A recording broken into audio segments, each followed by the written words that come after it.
بسم اللہ الرحمن الرحیم والصلاة والسلام علی رسولہ الکریم وعلی آلہ واصحابہ اجمعین اما بعد۔ معزز سامعین کرام، السلام علیکم ورحمۃ اللہ وبرکاتہ۔ آج ہم آپ سے بات کریں گے خواب کے اندر تسبیح کرنے کے حوالے سے۔ اس کی مختلف صورتیں ہیں اور اس کی مختلف تعبیریں ہیں۔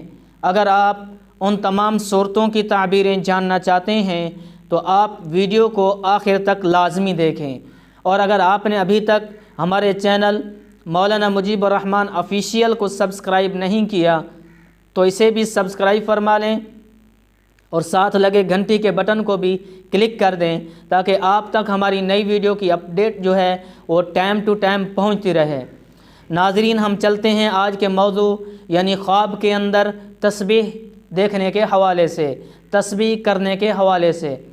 حضرت علامہ ابن سیرین رحمۃ اللہ علیہ نے فرمایا ہے کہ خواب میں تسبیح کرنا حق تعالی شانوں کی فرما برداری اور تابع داری پر دلیل ہے کہ جو شخص خواب کے اندر تسبیح کرتا ہے گویا کہ وہ اللہ کی فرما برداری کر رہا ہے، اس کی اطاعت کر رہا ہے۔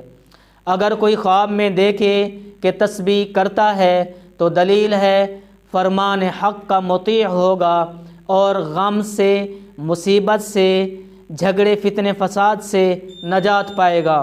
اور اگر کوئی دیکھے کہ خواب میں اپنے ساتھ تسبیح رکھتا ہے تو اس کو غم پہنچے گا، لیکن اس کو اس کا اجر اور ثواب ملے گا۔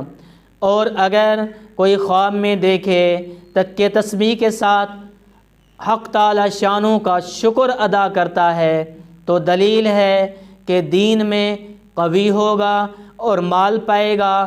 اور اگر یہ خواب کوئی والی ملک دیکھے تو دلیل ہے کہ اس کا ملک آباد ہوگا۔ اور فرمان حق تعالی شانو ہے کہ لَإِن شَكَرْتُمْ لَأَزِيدَنَّكُمْ، اگر تم میرا شکر ادا کرتے رہو گے، میری حمد و ثنا میں رہو گے تو ہم تمہاری نعمتوں کو بڑھاتے چلے جائیں گے، زیادہ کر دیں گے۔ تو اگر آپ بھی ہم سے کسی خواب کی تعبیر پوچھنا چاہتے ہیں، کوئی مسئلہ پوچھنا چاہتے ہیں، کوئی وظیفہ پوچھنا چاہتے ہیں، یا آپ اپنے بچوں کو آن لائن قرآن کریم کی تعلیم دلوانا چاہتے ہیں تو آپ میرے واٹس ایپ نمبر کے اوپر رابطہ کر سکتے ہیں۔